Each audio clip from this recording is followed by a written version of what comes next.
Buff Nation, college football fans all over the world. Hope you're having a wonderful Tuesday. Hope you guys had a wonderful start to your new year.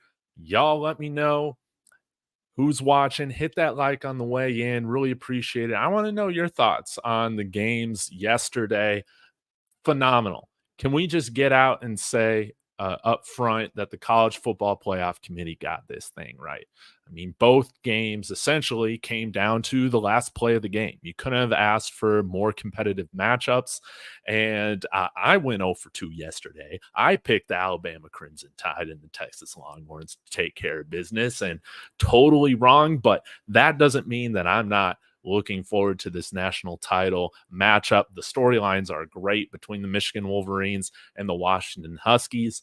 As you can tell by the title of my video, I'm going with the Washington Huskies. I think that, one, it would just be an awesome story for the Pac-12 winner to be the national champion before, the conference is blown to oblivion here after next week, right? That's going to be great. But J.J. McCarthy getting the Michigan Wolverines to the national title game for the first time. And I think they're now 1-3. James Harbaugh is in the college football playoff. I mean, that Michigan Wolverines defense, they destroyed the Alabama Crimson Tide, right? Guys, I'm dealing with a little bit of Wi-Fi issues, so I apologize if this thing's a little quirky. But Shirley, thank you for tuning in. Hope you're having a wonderful day. But I'm just going to get into recapping the games, and then I'm going to get to the big reasons why I feel like the Washington Huskies are going to be the national champions this year. So I'm going to go ahead and share my screen. Let's just get into a quick recap of these games. Okay, guys? Michigan takes down the Alabama Crimson Tide 27-20. And this game went into overtime. It was awesome. I mean, J.J. McCarthy had a great game, 17-27, 3 TDs, no interceptions. He's a guy that's not going to make a lot of amazing throws or anything like that, but he doesn't make those costly mistakes. He almost did at the beginning of the game. Game of inches, right? Alabama almost came down with that interception on the first throw of the game from J.J. McCarthy, but Blake Corum, I'm sure he's happy, and Michigan fans are happy that he came back for one more year. 19 rushes, 83 yards. McCarthy was efficient on the ground as well with another 16 yards. And I mean, Roman Wilson, he was just absolutely crucial for them in the second half, at the end of the game and overtime, all of that. Roman Wilson, 4 catches, 73 yards and a touchdown. Tyler Morris and Blake Corum also had a touchdown receiving. Blake Corum with one on the ground as well. But man, this was a game in which it was won in the trenches. The Michigan Wolverines defense, particularly that defensive line, had their way with the Alabama Crimson Tide offensive line. This isn't something you see happen often with the Alabama Crimson Tide. And I mean, that center, whoever that center was, he was rattled. He was snapping the ball every which direction but straight towards Jalen Milroe. And when it came down to that play in overtime, I tweeted, hey, why are you calling a quarterback sneak, right? Why are you doing that? Well, after further review, right, you see that it was a play. It was supposed to be kind of a timing play where you're hitting that outlet that's coming across the backfield as the snap's going, but the snap was off target, took away that throw, and Milroe just had to run it. Now, some people were mad, like, Milroe, fall to guard. No, man. The Michigan Wolverines defensive line was eating Alabama's offensive line for breakfast, man. There wasn't any way that Milroe was going to get that first down rushing. I don't care what hole he picked. I mean, that thing just was not going to happen. But again, Michigan, their special teams were terrible. It was something that they overcame. I mean, 4 points left on the scoreboard thanks to poor kicking and special teams. They had a crucial, almost fumbled away the game at the end of the game on a punt return, but they overcame that to get the victory, to get that Rose Bowl victory. get to the national title game. And hey, hats off to Jim Harbaugh. Michigan fans, I mean, y'all have been through heartbreak after heartbreak after heartbreak. If you guys win the national title and I'm wrong, which usually seems to happen when I'm picking these games, right? Hey, I'm going to be thrilled for your fan base.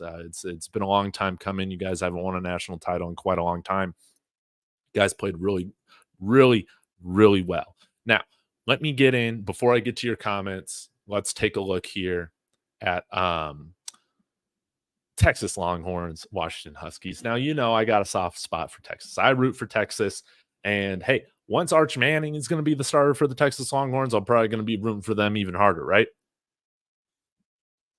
Now, I did have a $30 free bet from ESPN Bets on here. And I had a national title bet on the Texas Longhorns to win it. That's out the window, but that's okay. We saw an amazing game in which Washington almost choked it. At the end of the game, came down to one throw, and that defensive back for the Washington Huskies made a textbook swat at the end of the game to put the Huskies in the national title. Sugar Bowl champs. Michael Penix Jr., though, look at this, 29 of 38, 430 yards, 2 touchdowns. His deep ball accuracy, his pocket presence, his ability to navigate the pocket. I was saying, hey, can the Washington Huskies offensive line keep Michael Penix Jr. upright to give him time to eat that young Texas Longhorn secondary up? That's exactly what happened. I thought, hey, the story would be, can the Washington Huskies keep up with the Texas Longhorns? It was the other way around. Texas was trying to play catch up to Washington. And Dylan Johnson, hopefully he's okay. Hurt on the last run of the game for him, gave Texas the added time that they needed in that last minute to come down, get in the red zone. Quinn Ewers played an okay game, 24, 43, not the best. Made some key throws in the second half, but it just wasn't good enough. Jaden Blue was somebody who had some really key drop passes or a fumble, if I remember correctly. And this is tough because I feel like a lot of these Longhorns players, they're going to be going pro.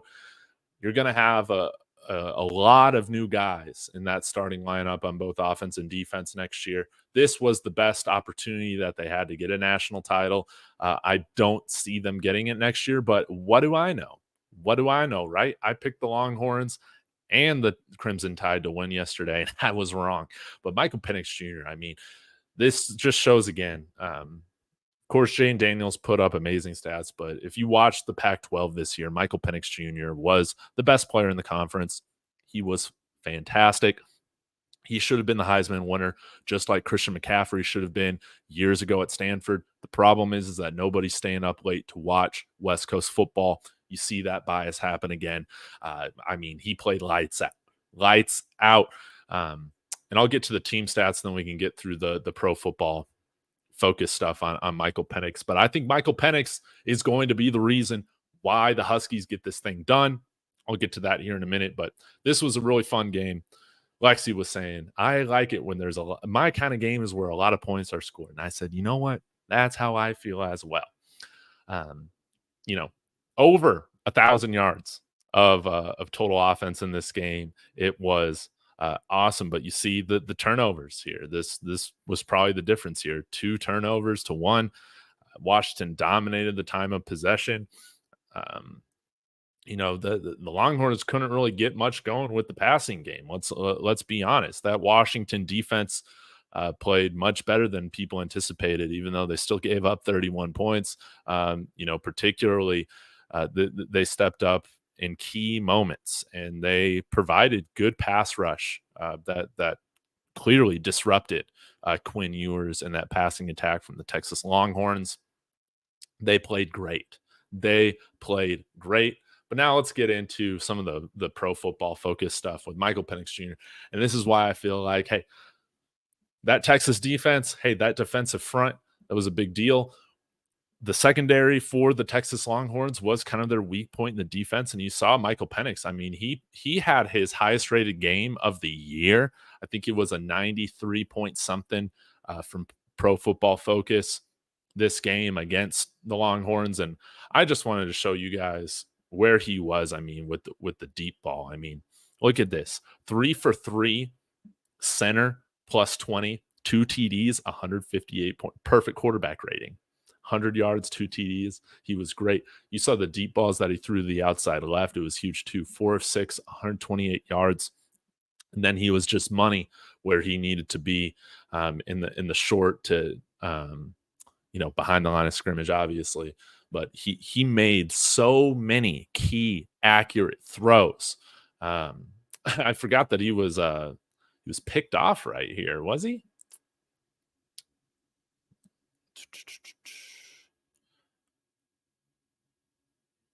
Man, I couldn't remember that interception. Who got that interception? I'm looking at this right now.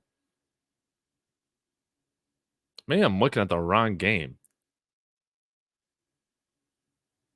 Maybe I am. Sorry, guys. Hold on real quick. This was the postseason, right?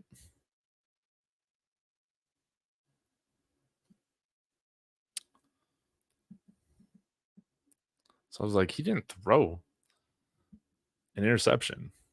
But yeah, you see 93.5. That was his highest rated game of the entire year.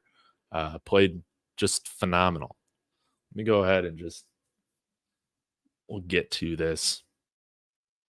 Yeah, against Texas, just played out of his mind. I wanted to get to the throw. The throwing. This is the postseason, right? I mean, maybe the grades aren't in yet. Maybe that's what it is. And it was like the Pac-12 championship that he was graded in there for. So I apologize, guys. I don't know why this stuff wouldn't be in there, though, when they got his grades in here. So, anyways, doesn't matter. I guess it doesn't matter. All I'm trying to say is Washington's been through the ringer this year. I mean, they've had a really tough schedule and a tough conference. And they beat Oregon twice, which was the next best team in the conference, right? And I think they got the best quarterback. When you're talking about J.J. McCarthy and Michael Penix, I'm picking Michael Penix now. Michael Penix, 23 years old in terms of NFL draft potential, whatever. My Denver Broncos, this is how I feel about it. Jane Daniels, Michael Penix, if one of those are there for them at their pick in the first round, you take them. I don't care that Michael Penix is an older guy, that he's 23 years old. His deep ball accuracy, his pocket presence was great. Cam Ward coming into to the draft now, he's pretty interesting. We'll have to see. But Michael Penix Jr., the throws that he made in those clutch situations downfield, I think the Huskies, they're built for this, and they take down the Michigan Wolverines. This is and it's a little bit of a joke, but it's like, I doubt Michigan was sending Connor Stallions to scout out the Huskies. That's how I feel like it is. But yeah, I am I'm thrilled for this. But again, Michigan fans, if you guys end up winning this, I'm gonna be so happy for y'all as well. It's been a long time coming since y'all had a national championship as well. And I believe this is a rematch to the 91 game in which Washington won the national title in 1991, the year after my Buffs won as well. So, but yeah, I mean, Pac-12 bias. Do I got some Pac-12 bias? Sure. Would it be great to see a conference winner, get the national title and then this godforsaken conference to be blown up into oblivion? Good riddance, Pac-12. Yes. But Michael Penix Jr., I think he's a way better quarterback than J.J. McCarthy. The story will be, can this Michigan Wolverines defense play the way in which they played against Alabama? We'll just have to see. That pass rush is going to be there. But, even though I was rooting for Jalen Milroe, it's very clear that Michigan was able to play a very, very aggressive style of defense because, hey, they're like, hey, we're going to make Jalen Milroe beat us, man, with his arm, right? And we saw how that worked. Michael Penix Jr. is a much better quarterback, a much better passer. Um, yeah, it's going to be a really fun game. I think it's going to be a very close game, and there's great storylines across for both teams. So I'm just, I'm thrilled about this whole thing. I'll get to your guys' comments here in a minute, but I mean, I couldn't have asked for a better couple games yesterday to end this dumb 4-team college football playoff. I'm glad we're going to 12 teams. The only gripe that I'm going to have going to the 12 teams now is why does the G5 need a spot? I mean, that is just so dumb. We saw how this went with Liberty. Yes, James Madison was a better team than Liberty, but just have the G5 play in their own tournament, man. I understand that a cool Boise State Tostitos Bowl win will happen every now and then, but I mean, we've seen the story so many times with even Cincinnati making the college football playoff a few years ago. It's just stupid. Most of these teams aren't built to go up against that elite tier of college football, which is what you're getting with schools like Alabama, Michigan, Texas, Washington, all of that. So at the end of the day, though, you're talking about one team out of 12. You're going to have at least 11 teams that should provide an interesting spot. So anyways, I'll get to some of your comments. I got to get back to work here in just a minute. But yeah, Eric Morris, both games were great. I mean, were you not entertained? I'm just happy. I'm happy we didn't get to see, we didn't have to suffer through Florida State getting blown out. I'm just glad that happened. I heard people say Texas was going to blow them out. I thought Texas was going to win, man. I thought they were going to win. They had all those dogs up there. On the defense, all those big boys, right? Wrong. Shirley saying, I love anytime Alabama loses. I'm from Alabama. They're not my team. Auburn is my team, and the Buffs. Well, thanks for hopping on the Buffs bandwagon. Everybody's welcome in Buffs Nation. And hey, congrats to Charles Kelly going back to his alma mater over at Auburn. That's going to be great to see. And I mean, I don't normally root for Alabama. I don't. Now, I liked rooting for the underdog in Jalen Milroe because, he's not up to that standard of quarterback that I guess Alabama fans are used to, and it sucks that he kind of had a rough game. But I mean, Michigan, man, they played as well as you could ask. Yeah, that center was bad. I was getting flashbacks to with some of these games, I was getting flashbacks to CU's line this year. Yeah, man, Michigan ate up Alabama for breakfast. I totally disagree. At the end of the day, there were 6 deserving teams, only 4 spots. You can't put Georgia in there over Alabama when they don't win the title. When they lose to Alabama for the national title. I think Alabama, being a one-loss team, their loss coming earlier in the season, and that does matter, that they were deserving to be in. But I can see the argument for somebody like Georgia, but just don't sell me with that Florida State BS. I'm sorry. I'm done watching Cincinnati. I'm done watching these TCU blowouts. I'm glad the committee made the decision that they did, and I don't care that Florida State had a bunch of guys out. Georgia was playing their backups half the game too, and they lost by 60. And in terms of the quality of the game, they went down to the final plays. How can you not say they didn't have any business? Come on now. That was a great game. Went down to the final play. This is going to be an epic matchup. And I think it's really great that we got no SEC team in there. I think that's funny. Texas had no, but CU Buffs daily. I mean, you're killing me. No business, really? No business. Come on, man. But we can agree the Huskies will be champions. That's hopefully I don't curse the Huskies. Great fan base. Again, who doesn't love Michael Penix Jr.? What Washington plays the right way, and Man, they made a lot of great plays there at the end of the game. Overcame a lot of BS at the end too. I mean, they almost gifted it to Texas, man, with weird play call at the end with calling a pass play. Michael Penix just throwing it out of bounds. That's one I'm sure he wishes he could come back. Just slide and take the sack. At that point, you got to keep that clock running. And I mean, lucky, lucky, lucky. Green Creole, good to see you. Thanks for using those exclusive emojis. I love it. Hope you guys are having a great day. Tony saying Michigan didn't look good. Washington's gonna win easy. Ooh, man, coming out with some big fighting words. We'll have to see. I think that Michigan defense looked great. Looked very good. So we'll see if their offense can keep up. They're gonna need JJ McCarthy to play better than how he played yesterday. That's how I feel about it. JJ is overrated. Now I'm curious. Like I've seen anything from a day one pick to a day three pick for JJ McCarthy in the NFL. What do you guys think? Oh, go blue. All right. Here's you dumb cap.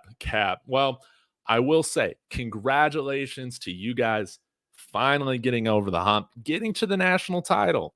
I usually do and I always root for Michigan when it comes to the Ohio State matchup. And I've rooted for you guys most of the time during the college football playoff. But you dumb if you don't think that Washington's going to be a handful for you guys. Lawrence Collins, congratulations, man. Congratulations. Hope you got some money on Michigan, man. I'm sure you do, being a Michigan fan. And Bryce Underwood, man. Come on, Michigan. Got to make this pitch. Got to snag him from LSU if CU ain't going to get him, right? But man, you guys got to win this game. You guys got to. Be interesting to see what happens with Jim Harbaugh. I think that he should just stay at Michigan, man. I really do. Um, I feel like I know that he's kind of a tougher personality, but I feel like he's a really good college football coach. And when you always have, new players coming in every 2, 3, 4 years, it's a little bit different than with the NFL, I guess, where some guys, I mean, they'll outlast the coaches, and he's just kind of a tough personality. It seems that can kind of wear you down after a little while. But I think he's a perfect fit with Michigan, man. I wish that he would stop entertaining this NFL stuff. Is it just because he lost to his brother in the Super Bowl that reason why he wants to get back? Just don't even worry about that, man. I think Jim Harbaugh is Michigan, and I think college football is better if he were to stay there. That's just how I feel about it. But yeah, the big time matchup is going to come down to, can the Washington Huskies offensive line protect Penix, and can Penix have enough time to throw downfield? They surprised me with how well they handled that Texas front seven, but Michigan's defense is another level up. It's going to be a lot of fun to see. All right, guys. Harbaugh is out. Bryce is also out on Michigan, in my opinion. Just crazy, man. Just crazy. But you got all the facts right, Lawrence, being there in Belleville. So I guess it's LSU's race to lose when it comes to Bryce Underwood. But yeah, again, I feel like all the sign stealing stuff with Michigan, just whatever, man. I don't really care about it. Feel like a lot more teams do it. They just got a little sloppy, just like paying players in SMU 40 years ago or whatever. I don't really care. I don't really feel like it makes much of a difference at all. And if you ain't cheating, you ain't trying. That's just, I know that's not in a politically correct opinion to have, but I mean, I've been in fantasy football leagues where I've paid guys extra to do trades with me. I mean, that's just how competitive I can get. You don't think these guys that actually have real money on the line, real bonuses on the line, that are 100 times the competitor I am, they're not crossing the line on some things.